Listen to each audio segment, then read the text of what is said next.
Ne soyons plus des collabos de ce système. Je suis pas très exemplaire dans ce domaine. Je suis un colérique, je suis d'origine italienne corse, je suis marseillais, je suis un sanguin. Euh, et autant dans la réalité que sur les réseaux sociaux, j'ai tendance à m'agacer très vite. J'ai une violence verbale, j'ai des paroles très tranchantes. Et à la moindre occasion, je vais m'agacer. J'essaie de faire un travail sur moi-même, mais c'est pas évident. Euh, il est important qu'on puisse comprendre certaines choses. Euh, Plusieurs sujets. Je viens de tomber sur un post qui parle d'une nouvelle publicité Benetton qui fait la publicité de dessous pour enfants. Avec quelqu'un qui parle de pédophilie, etc. parce qu'elle a vu une photo avec une petite fille en petite culotte. Les publicités, les photos d'enfants en petite culotte, petit bateau, ou les petits garçons avec des t-shirts et des slips, petits bateaux, elles ont toujours existé. Euh, c'est pas l'image qui est perverse, c'est ce qui se passe dans ta tête au moment où tu la regardes. On a commencé par les mini-jupes. Dans les années 60-70, les femmes en mini-jupe, il n'y avait rien de plus banal. Euh, Depuis quelques temps, presque une dizaine d'années, peut-être un peu plus, certains se sont plus à dire les femmes qui portent des mini-jupes sont des putes. Euh, donc de plus en plus de femmes ont peur de porter des mini-jupes.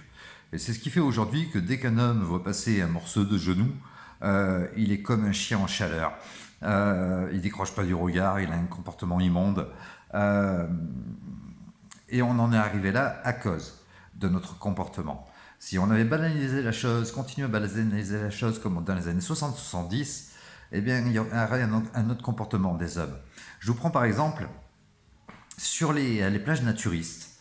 Quand vous vous déshabillez, il n'y a personne qui vous regarde. Parce que c'est une banalité, tout le monde est à poil, on s'en fout que vous soyez à poil.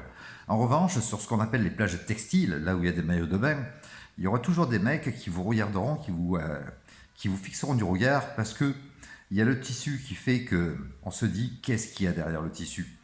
Je suis né dans les cabarets et les boîtes de nuit, je l'ai déjà répété dans des vidéos. Enfant, je voyais des spectacles de striptease, de stripteaseuses. Ça n'a pas fait de moi pour autant un pervers. Au contraire, quand je vois une femme nue, bah, ça ne me dérange pas. Pour moi, c'est une banalité. Je m'en moque. Si elle ne se dénude pas devant moi, pour moi, et à la limite, je préfère voir une femme habillée qui va me montrer d'une façon très érotique et très discrète ses dessous en décroisant les jambes ou en se penchant sur moi et en me montrant ses dessous euh, de façon très discrète que de voir une femme nue, ça me laisse froid. Euh, on a, par notre imbécilité et à notre demande, sans y penser, on s'est scandalisé, certaines personnes se sont scandalisées sur le port du voile dans les rues, en disant ouais c'est un pays laïque, vous n'avez pas le droit de faire ça, etc., etc. Total, ok, c'est un pays laïque, allez, on supprime les crèches dans les lieux publics. Et du coup on l'a dans l'os, hein. Puisque vous voulez parler de pays laïque, eh ben on va faire du pays laïque. Et c'est nous qui sommes restreints. Euh, il y a eu le scandale des femmes qui allaitaient leurs enfants dans les lieux publics. Quoi de plus naturel, quoi de plus normal qu'une femme qui répond aux besoins alimentaires de son bébé. Ça se voit dans la nature, ça se voit de partout. Et quel est le problème qu'une femme montre son sein de façon plus ou moins discrète pour donner du lait à son enfant? Mais il y a eu un scandale là-dessus, et des femmes se faisaient gifler dans la rue parce qu'elles allaitaient leur enfant. Et personne n'a bougé. Personne n'a interpellé ces personnes en les secouant et en leur donnant un sentiment d'insécurité, histoire de dire la prochaine fois si je recommence à frapper une femme qui allaite son bébé, je risque de rentrer chez moi encore un petit peu amoché et j'ai pas envie de recommencer. C'est la même chose pour la délinquance, hein. Ce qui s'est passé en France, c'est que les, euh, les délinquants n'ont pas senti le sentiment d'insécurité quand quelqu'un se fait agresser dans la rue ou dans les transports en commun. Le prédateur, le délinquant, ne voyait aucun danger. Il faisait ça de façon totalement impunie, dépouiller la personne devant vos yeux, devant les yeux de tout le monde. Et il pouvait y avoir 30 personnes dans le bus, il n'y a personne qui bougeait. Et au prochain arrêt, il s'arrêtait Et il partait avec son menu larcin. Euh, Si nous avons tous agi plutôt que de se plaindre des délinquants, nous sommes les responsables. Si en cas d'agression de la rue, tout le monde présent était intervenu pour stopper le délinquant, la délinquance en France, il n'y en aurait jamais eu. Euh, nous sommes les responsables de tout ce qui se passe. Concernant les pédophiles, c'est la même chose. C'est pas parce que des catalogues comme la Redoute, comme les supermarchés, c'est régulier. On a toujours vu des enfants en dessous. C'est quoi la prochaine étape si on s'insurge là-dessus? La prochaine étape, ça sera comme une zone de ski obligatoire pour les enfants sur les plages. Il y a un moment où il va falloir réfléchir autrement. On ne réglera pas la perversité de certains détraqués en interdisant nos enfants de se balader en maillot de bain ou en interdisant les photos sur les catalogues de vêtements. Il est normal de pouvoir voir porter un article avant de l'acheter, que ce soit des caleçons pour hommes, des dessous féminins pour les femmes sur les catalogues, n'importe quel vêtement, et aussi pour nos enfants. Moi, quand j'achète en ligne ou par correspondance, j'aime bien voir ce que ça peut donner, porter. Et je ne vois pas où il est le problème. Le problème n'est pas l'image, le problème est la perversité de la personne qui va interpréter l'image. Pour vous expliquer, si on crée un sentiment d'insécurité dans la tête de ces pervers, de ces pédophiles, dans les rues et de partout, alors bien sûr, il faut être très prudent parce que si un mec s'approche en disant « Oh, que t'es mignonne, tu vas à l'école » et qu'il joue le Jacques Martin parce qu'il aime les enfants, il aime rigoler avec les enfants, ce qui est mon cas, il va pas falloir démonter tous les mecs qui approchent les enfants ou toutes les nanas qui approchent les enfants. On peut être sympathique avec un enfant, un enfant qui a perdu quelque chose, tu veux que je t'aide, sans être pour autant un pédophile. Il va falloir être hyper prudent et à faire preuve d'observation. Mais dès qu'on voit qu'un mec... ça m'est arrivé une fois sur Marseille avec mon ex-femme, ma première femme avec qui je me suis marié. Je l'ai connue à l'école de coiffure. On sort de l'école de coiffure, on avait 17 ans tous les deux. Et on passe devant un collège qui n'était pas très loin de l'école de coiffure. Et en passant devant le collège, on voit une petite fille qui doit avoir à peu près 12 ans et un monsieur qui la tenait par le cou. Le monsieur a essayé de l'embrasser. Et la petite fille ne voulait pas. Et là, on s'est dit, dans ma tête, je me suis dit, c'est le papa qui essaie d'embrasser sa petite fille, mais comme elle est au collège, et ça, on le fait tous quand on est en début d'adolescence, elle veut pas que son père l'embrasse devant les copines. C'est ce que je me suis dit dans ma tête.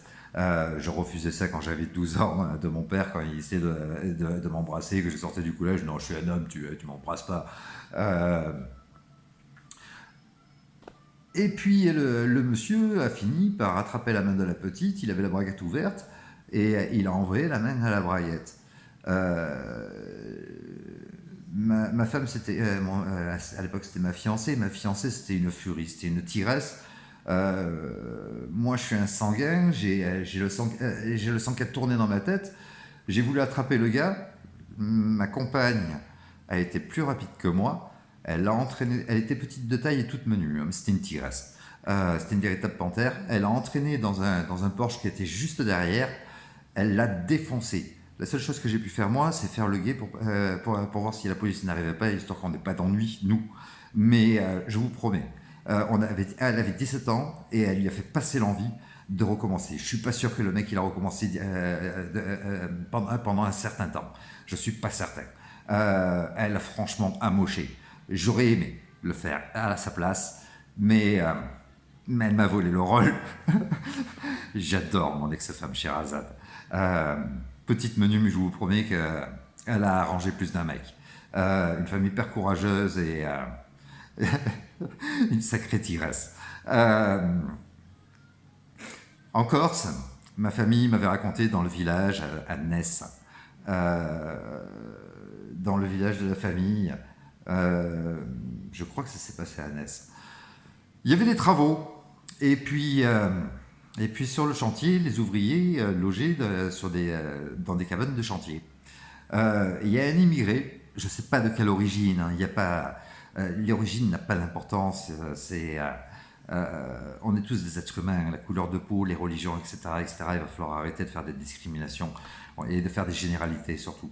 Un immigré, je ne sais plus de quelle origine, a essayé à attirer dans la cabane de chantier où il logeait un petit garçon du village. Le petit garçon a réussi à s'échapper et il a traversé le village, il pleurait, il était paniqué, il pleurait. Le maire du village a attrapé le petit garçon et il a dit mais qu'est-ce qui se passe? Le petit garçon a expliqué l'histoire, le maire a convoqué la gendarmerie. À l'époque, les gendarmes n'étaient pas maîtres en Corse. Si les gendarmes faisaient un peu trop de zèle, le soir ils se faisaient mitrailler par les Corses. Il a convoqué la gendarmerie et ils sont allés avec le petit et le maire, raccompagner le petit avec le maire. Et ils ont demandé au père, vous voulez porter plainte? Le mec, il a dit non, il a juste essayé, je porte pas plainte, il a pas fait. Le lendemain, le mec, on l'a retrouvé dans une poubelle. Je vous promets qu'en Corse, je sais pas maintenant, il y a longtemps que j'ai plus de relation avec ma famille en Corse, mais en Corse, la pédophilie, il n'y en avait pas. Parce qu'ils savaient soigner, ils savaient soigner ces gens-là.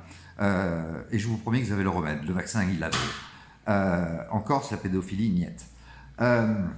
En France, si on crée le même sentiment d'insécurité contre ces détraqués, je vous promets qu'ils passeraient leur temps à se faire des chicletas à la maison, mais ils opéreraient pas. Ils opéreraient pas. Nous sommes responsables de ce qui se passe.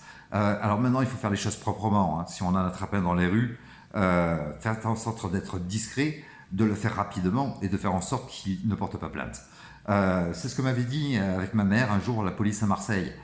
S'il y a quelqu'un qui rentre chez vous, qui vous agresse, terminez-le, faites en sorte qu'il ne porte pas plainte. Ça veut dire que faites en sorte qu'il ne parle plus jamais. On doit agir, mais de façon intelligente. Mais tout vouloir interdire, c'est ouvrir la porte à la dictature. Il faut arrêter avec ça.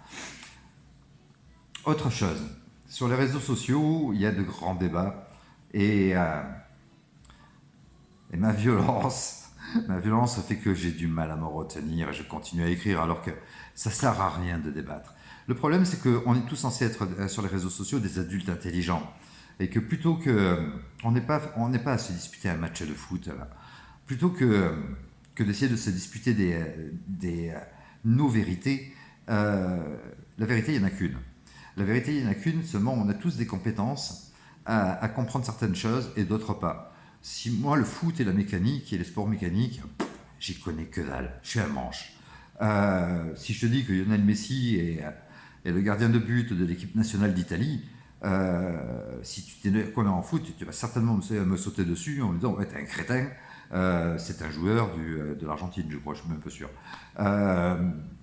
Si je te dis que la Renault Mégane RS, elle fait 130 ou 140 chevaux, là aussi, tu vas me rentrer dedans en me disant t'es un tocard, tu connais pas les voitures. C'est vrai, je connais pas les voitures.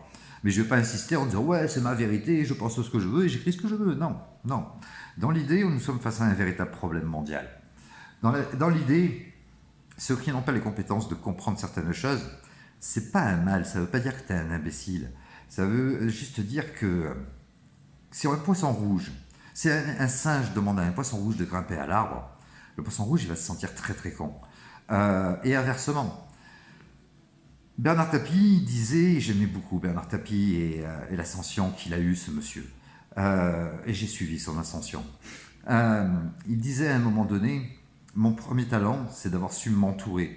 Ce mec-là, il disait pas je sais tout. Ce mec, il était extrêmement brillant, il savait beaucoup de choses. Mais ce mec-là, il a su s'entourer de personnes hyper brillantes. Et de partout où il est passé, il a réussi. Tout ce qu'il a fait, il a parfaitement réussi. Parce qu'il a eu les bons conseillers juridiques, parce qu'en football, il a eu les bons employés qui ont fait que. Alors il y en a qui vont dire ouais, mais non, il a acheté, il n'a pas acheté, etc., etc. Il a fait les choses correctement, il a réussi, il n'y a que le résultat qui compte. Eh bien, c'est pareil pour tout. Concernant la science et les médicaments, il y en a certains qui ont des notions scientifiques et d'autres pas. Et aller rentrer dans les détails parce que vous avez vu des publications sur les réseaux sociaux où vous avez vu des vidéos YouTube, soyez prudents. Soyez prudents, n'importe qui peut faire des publications et des vidéos sur YouTube, n'importe qui. Et après, c'est un jeu de téléphone arabe. C'est-à-dire que j'ai lu que, je l'interprète, je vais le balancer sur les réseaux sociaux, il y en a un autre qui va le prendre, qui va le comprendre, qui va l'interpréter, à la fin ça veut rien dire du tout. Vous avez déjà joué à l'école ou entre amis au téléphone arabe, à la fin ça ne veut plus rien dire. Eh bien en fait sur les réseaux sociaux c'est ce qui se passe, tout est déformé, toutes les vérités sont déformées, et l'information, il faut faire gaffe à ce qu'on en a fait. La théorie sur les reptiliens, tout le monde en a entendu parler, il y en a certains qui y croient encore. Ça part d'une information qui parlait de notre cerveau reptilien. Ce sont nos réflexes primaires, nos réflexes de survie. Notre cerveau reptilien, c'est ça. Et il y en a qui se sont dit, tiens, reptilien, alien, donc alien extraterrestre. Le satanisme. Il y en a certains qui ont vu certaines chorégraphies où on pouvait voir peut-être des cornes ou un truc comme ça, comme le tunnel en Suisse ou enfin l'inauguration du tunnel et certains détails. La première des choses, c'est que nos élites, s'ils avaient quelque chose à se reprocher, en dehors de ce qu'ils nous font réellement, et qu'ils affichent de façon légale, parce qu'ils sont obligés de le faire, parce qu'il y a des lois, quand même, nous l'oublions pas, parce que sinon, si ils n'avaient pas à respecter certaines lois, ou à user de stratagèmes pour les contourner, par exemple l'obligation vaccinale, qui est devenue passe vaccinale, parce qu'ils ont contourné les règles.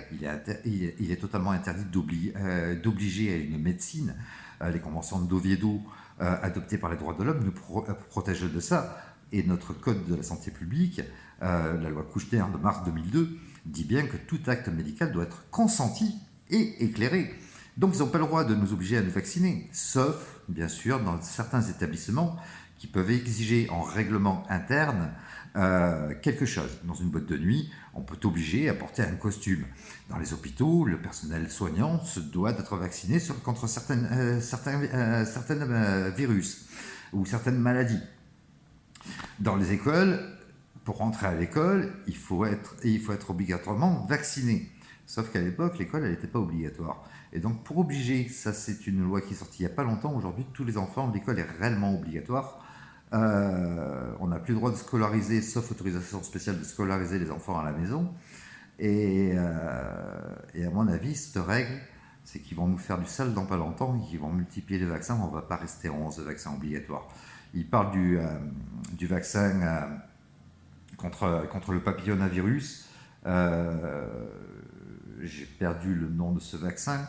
Contre le papillomavirus qui est censé donner le cancer du col de l'utérus. Il parle de le rendre obligatoire, et il parle même de le rendre obligatoire pour les garçons. C'est sûr que les garçons, nous avons tous le risque d'attraper le papillomavirus et qui risque de nous donner le cancer du col de l'utérus. Passons. J'ai toujours pas le nom du vaccin, mais c'est pas grave, on le retrouvera un jour. Le quart d'asile. Le quart d'asile, qui est censé protéger les femmes du papillomavirus responsable du cancer du col de l'utérus. Peut-être qu'il a changé de nom parce qu'il y a un moment où il provoquait de graves effets secondaires sur les jeunes filles. Et quand il y a un problème, il ne change pas le produit, il change le nom. C'est mieux. AstraZeneca avait changé de nom parce qu'il y avait beaucoup d'effets secondaires. Et du coup, en changeant de nom, ça passe crème, il n'y a plus de problème. Arrêtons de nous disputer à vouloir prétendre avoir la vérité parce que tu as lu une connerie sur les réseaux sociaux. Les réseaux sociaux ne sont pas très révélateurs.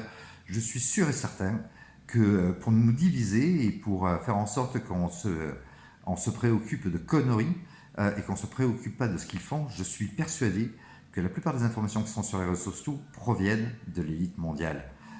Juste histoire de s'amuser avec nous, on nous envoie une avalanche d'informations qui, je vous le rappelle, l'avalanche d'informations que vous percevez chaque jour, que ce soit entre la télévision et les réseaux sociaux, font que vous tombez obligatoirement en état d'hypnose. Ne vous sentez pas protégé de ça. Le cerveau est fait comme ça et ils ont étudié ça depuis longtemps. L'ingénierie sociale, c'est quelque chose qu'ils ont bien travaillé. Et vous plongez donc en état d'hypnose. Faisons en sorte d'être des adultes intelligents, dignes de ce nom, d'avoir des conversations d'adultes, à échanger, ça va être aussi dur pour moi, mais à échanger et à juger les capacités de chacun et de devenir une véritable équipe soudée, tous ensemble. Montrons-leur qu'on est bien plus intelligent qu'ils pourraient le penser. Montons des équipes et faisons en sorte de mettre en place une intelligence commune. Il y a 10 ans de ça, mon fils est devenu handicapé à cause des vaccins. Je l'ai répété dans plusieurs vidéos.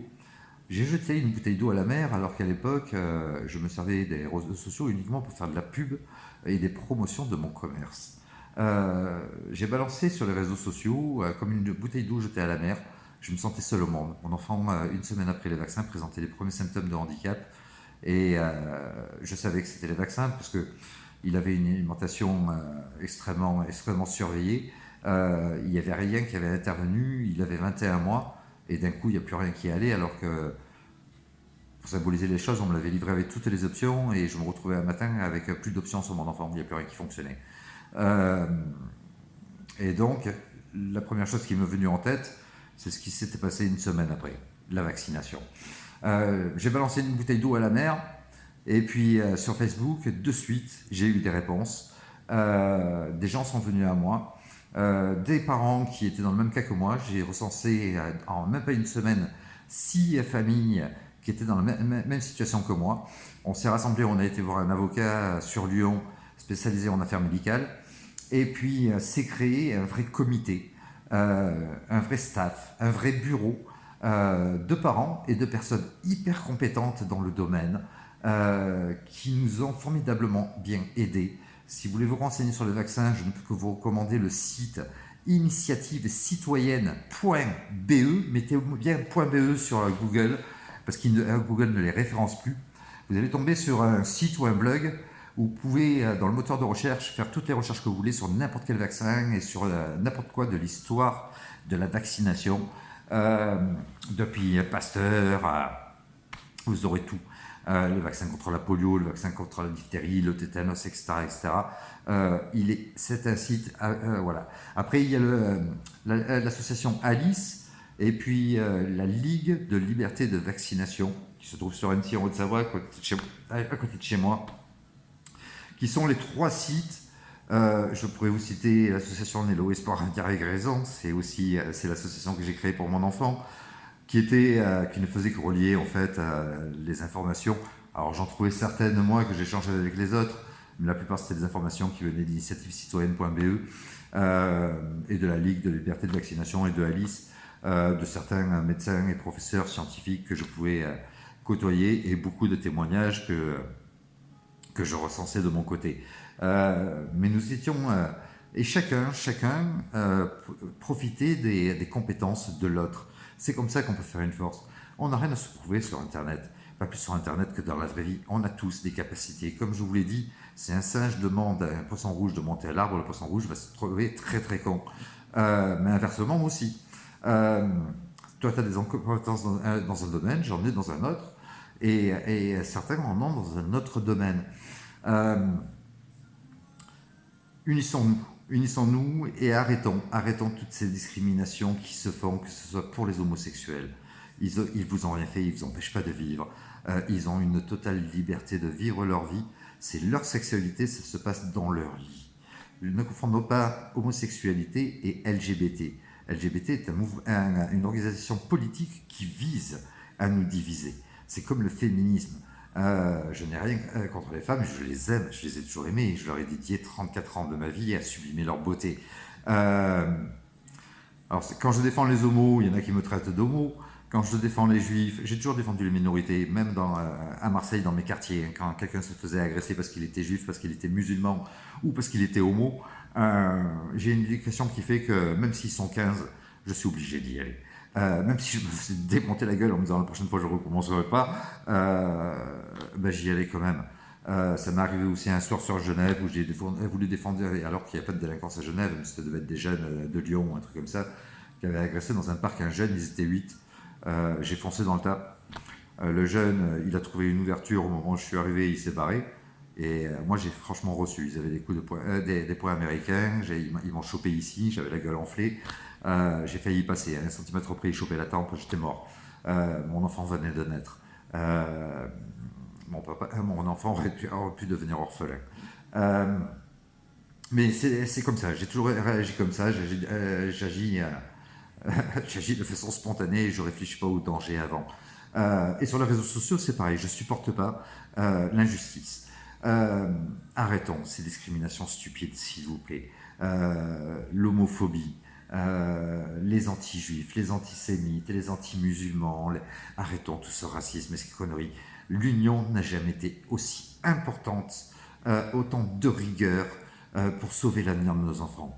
Si on commence à se discriminer les uns les autres, on va enlever les homos, les lesbiennes, les arabes, les musulmans, les juifs, les noirs, les machins, les trucs. Il reste plus que les blonds aux yeux bleus et ceux qui ont les yeux verts, on va les détruire aussi. On tombe sur la race aryenne. On va être trois. Et encore, moi, j'existerai pas. Donc, vous serez que deux à vous défendre contre l'élite du nouvel ordre mondial. Arrêtons cette division, faisons preuve d'intelligence, montre-leur qu'on est tous unis et qu'on sait faire un taf énorme pour trouver les vérités. Si t'es pas compétent dans le domaine, dans la conversation, t'inquiète pas, ça veut pas dire que t'es con. Apprends. Moi, quand j'ai commencé à apprendre, il y a 10 ans en arrière pour mon fils, le domaine de la vaccination, le fonctionnement de l'industrie pharmaceutique et l'histoire des vaccins, etc., j'étais un naze. J'étais un professionnel depuis à l'époque 25 ans de la coiffure. Je connaissais mon métier sur le bout des doigts et on apprend toujours. Je faisais toujours des stages pour me perfectionner. Mais à Marseille, comme on dit à Marseille, j'étais un vie en matière de vaccination. J'ai jamais été très médicament. J'ai toujours été, je me suis toujours soigné depuis enfant. On m'a toujours soigné avec ce qu'il y a dans le placard de la cuisine, comme on dit à Marseille, hein, le thym, le romarin, les infusions. Mais je connaissais rien à tout ça. Il y a des gens qui ont eu la patience de m'apprendre. Et quand ils m'apprenaient, je ne disais pas ouais, non, j'ai ma vérité, je pense ce que je veux et j'écris ce que je veux. Non, je les écoutais et ils avaient des compétences que je n'avais pas, je savais les reconnaître et je ne me sentais pas con à les écouter, au contraire. Au contraire. L'imbécile, c'est celui qui refuse d'apprendre, celui qui pense tout savoir, il oublie d'apprendre. Simone de Beauvoir disait le principal fléau de l'humanité n'est pas l'ignorance. On est tous ignorants dans un domaine. Le principal fléau de l'humanité n'est pas l'ignorance, c'est le refus d'apprendre. Dès lors que tu dis je sais tout, tu oublies d'apprendre. Et moi, je vous assure, je ne sais pas tout. Il y a certains domaines que la vie a voulu que j'aborde. Ça a été une violence, hein, parce que c'est pas des trucs c'est des trucs aujourd'hui que je préférerais complètement ignorer. Je préférerais continuer à faire de la peinture, des chignons, des coupes à sublimer la beauté des femmes et aussi celle des hommes. Ça me fait un petit peu de la concurrence. mais j'avais pas envie de rentrer dans ce domaine-là. C'est la vie qui a voulu que. J'ai été obligé de me remonter les manches, de mouiller la chemise, d'apprendre certaines choses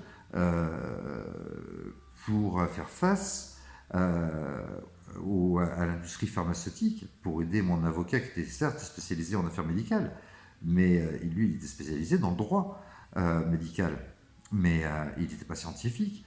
On a certes embauché un expert européen qui nous a beaucoup aidé dans le dossier, mais face à l'expertise, face au directeur en pharmacovigilance, au début il y avait des deux laboratoires, et face à une collégiale de 3 experts, j'étais seul avec mon avocat à table.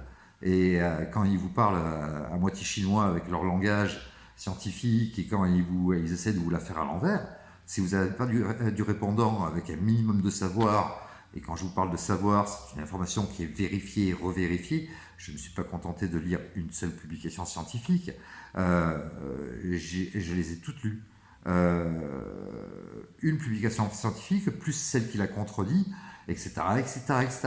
Allant des publications qui avaient le moins de liens d'intérêt avec les laboratoires pharmaceutiques, jusqu'à leurs propres publications et leurs propres études à eux, pour pouvoir trouver la faille et pour pouvoir leur balancer dans la gueule. On ne peut pas se contenter d'une seule information. On se doit absolument, quand vous avez une information, on se doit absolument de la vérifier en permanence. Quand certaines personnes qui n'ont pas l'habitude qui n'ont jamais de doute, qui se disent hop, j'ai lu quelque chose, c'est une vérité obligatoirement, j'ai lu QAnon, j'ai lu ci, j'ai lu là, je leur fais confiance, j'ai une confiance absolue. T'as tort de faire confiance. Ne fais pas confiance. Ne fais confiance à personne dans ce monde de fous. Vérifie toujours les informations que tu as. Euh, Quand on voit des gestes sataniques, c'est une connerie. C'est juste pour nous détourner. Je vous rappelle juste que les religions et les croyances ont été créées pour le peuple, uniquement pour le peuple. L'élite mondiale, ils n'ont pas de religion. Quand certaines personnes disent ouais, mais ça vient des juifs, regarde, ils sont tous juifs au nouvel ordre mondial. Non, non. Les Rockefeller, les, euh, les Rothschild et les Soros sont d'origine juive. Il n'y a aucune religion qui permettrait de faire ce qu'ils font. Il y en a qui disent ouais, mais j'ai lu le Talmud et le Talmud dit ça, ça et ça. Non, tu parles pas hébreu, mon gars. Et tout ce qui est traduit est forcément interprété. Et sur Internet, des interprétations immondes du Talmud, de la Torah ou même du Coran, tu peux y trouver à boire et à manger. Il y en a des tas. Et je vous promets que dans l'immonde, il y en a certains qui se sont régalés à faire des pseudo-traductions. Euh, je l'ai expliqué dans une de mes vidéos. Alors pour continuer sur les juifs, ils sont d'origine juive. Mais ils n'ont pas de Dieu. Ils sont Dieu sur cette planète. C'est eux qui décident de ta vie et de ta mort. Il n'y a aucune religion qui le permet. Toutes les religions sont des paix d'amour, de paix et de partage. Je peux vous l'assurer, j'ai fréquenté la communauté juive pendant 5 ans. J'ai encore des amis juifs sur Genève. Et tous les amis que je peux avoir, quelle que soit leur classe sociale, j'ai connu 2 femmes milliardaires sur Genève qui étaient juives. Quelle que soit leur classe sociale, ils n'ont rien de satanique. Et tous mes amis, il n'y en a aucun qui gouverne cette planète. Je peux vous l'assurer. Les Rothschild, les Soros et les Rockefeller sont juste d'origine juive. Ça ne veut pas dire qu'ils sont juifs et qu'ils pratiquent. Pas du tout. Non, non, ils en ont rien à foutre de la religion. Parce que Dieu a été créé pour le peuple, je peux vous l'assurer. Ça ne va pas plaire aux croyants ce que je dis, mais je peux vous assurer que c'est une pure vérité. Et si je me trompe, on aura le temps de le voir, parce que pour le moment, il n'y a personne qui a fait le grand voyage avec le retour pour savoir s'il existe réellement. Mais en tout cas, pour eux, il n'existe pas. En plus de ça, si vous regardez, Obama, Trump, Biden, Poutine. Je vous rappelle que Poutine est l'homme le plus riche au monde, mais c'est pas dit dans le classement. On dit Monsieur Arnaud, 188 millions d'euros. La fortune de Poutine est évaluée à 200 millions d'euros. Il y a 1 million d'écart avec l'homme le plus riche du monde. Mais donc Biden, Poutine, Trump, Obama, Bush, Clinton, Macron, Sarkozy, Monsieur Hollande, le directeur de l'OMS, je ne sais plus comment il s'appelle, Jesus, je ne sais plus trop quoi, le directeur de l'OMS, le directeur de l'OMC, le directeur de l'ONU, le secrétaire général de l'ONU, et le directeur du Forum économique mondial. Il y en a qui vont me dire c'est Clochon. C'est fini Clochon. Depuis 2017, Clochon, il ne préside plus le Forum économique mondial. C'est un Norvégien qui préside, un jeune Norvégien, et ce Norvégien, il n'est pas juif. Et tous ceux que je viens de vous citer ne sont pas juifs. Monsieur Arnaud, Madame Bettencourt, la famille royale d'Angleterre, c'est pas juif non plus. Ces gens-là n'ont pas de religion. Les religions ont été faites pour les pauvres, pour le peuple. Mais eux, non, ils se prennent pour Dieu. Donc je vous invite à beaucoup de vigilance, à vérifier toutes vos infos. Et pour tous ceux qui ont été, depuis des années, la plupart connaissent le nouvel ordre mondial depuis 4 ans, depuis que Macron nous casse les couilles. Bon, ça fait 22 ans qu'un ami me l'a présenté et je suis tombé par ces étapes de publication de nouvel ordre mondial où on parle des juifs, des sionistes. Putain, sionistes. Regardez juste vos infos, vérifiez vos infos et ayez la curiosité et surtout l'intelligence de se dire je ne sais pas ce que c'est ce mot, je vais quand même le vérifier. Et vous allez dans le dictionnaire, vous verrez ce que veut dire ce mot. C'est pareil pour Illuminati. Allez vérifier. En 1785, les Illuminati ont été dissous. Les Illuminati n'existent plus. Essayez de faire du factuel, de vérifier chaque info et faites en sorte de la vérifier plusieurs fois pour être sûr. Concernant les juifs et le sionisme, si une fois que vous aurez la définition, je ne vais pas vous la dire, mais une fois que vous aurez la définition dans le dictionnaire, moi j'ai eu un doute. Je me suis même le dictionnaire, vu ce qui est dit sur Internet, même le dictionnaire il me ment. Il y a un moment où je suis devenu complètement parano. que j'ai fait, je suis allé voir les juifs. Je suis allé rencontrer des juifs qui m'ont amené dans leur synagogue, parce qu'ils m'ont trouvé sympathique, parce qu'ils ont eu confiance en moi, parce que voilà, qui m'ont amené dans leur synagogue et j'ai pu parler avec le rabbin et de nombreux juifs. Et je leur ai dit, c'est quoi le sionisme? Qu'est-ce que vous en pensez du sionisme? Pourquoi tu nous poses cette question? Parce que j'entends beaucoup parler de ça m'agace, parce que je ne sais même pas ce que c'est. Dans le dictionnaire, on me dit ça, sur, les réseaux, sur Internet, on me dit ça, qu'est-ce que vous en pensez, vous? Ils ont confirmé ce qui était dans le dictionnaire. Et à force d'en discuter, j'ai compris ce que c'était le sionisme. Tous les juifs ne sont pas pour le sionisme, comme tous les juifs ne sont pas pour Israël. Israël, est-ce qu'ils occupent la Palestine? Est-ce qu'ils ont colonisé la Palestine? Non, regardez l'histoire, les gens. Regardez l'histoire. Je rappelle que, alors quand je défends les homos, je suis homo. Quand je défends les juifs, je suis juif. Quand je défends les musulmans, je suis musulman. Quand je défends les transsexuels, je suis transsexuel. Mais plutôt Conchita Wurst. Parce qu'en ce moment, ça fait un petit moment que j'ai plus envie de me raser, et voilà, je me limite à ça, je taille un peu la tondeuse. Mais de toute façon, Conchita Wurst. Quoique elle n'est pas trans, elle est trave. Mais donc les gens, voilà, si tu défends quelque chose, si tu rentres dans un magasin de disques, forcément t'es chanteur. Si tu rentres dans un magasin de Ferrari, forcément t'es riche. Arrêtez avec ces conneries, les gens, s'il vous plaît. Il faudrait vraiment qu'on s'unisse, mais je vous promets, l'union n'a jamais été autant de rigueur. Les homos ne sont pas un fléau. Ce qu'ils font dans leur lit, ça les regarde eux et qu'eux. Comme nous tous d'ailleurs, hein, ta vie sexuelle, elle ne regarde que toi. Il y en a beaucoup qui critiquent les homos, mais je connais beaucoup d'hétéros qui aiment se faire par leur femme. Quelque part, ils ont la même pratique que les homos, sauf que c'est une femme qui leur fait. Mais on ne te demande pas les détails. On ne te dit pas, vas-y, expose-moi ta vie sexuelle. Comme moi, je ne les supporte pas, hein, mais pour moi, ils n'existent pas.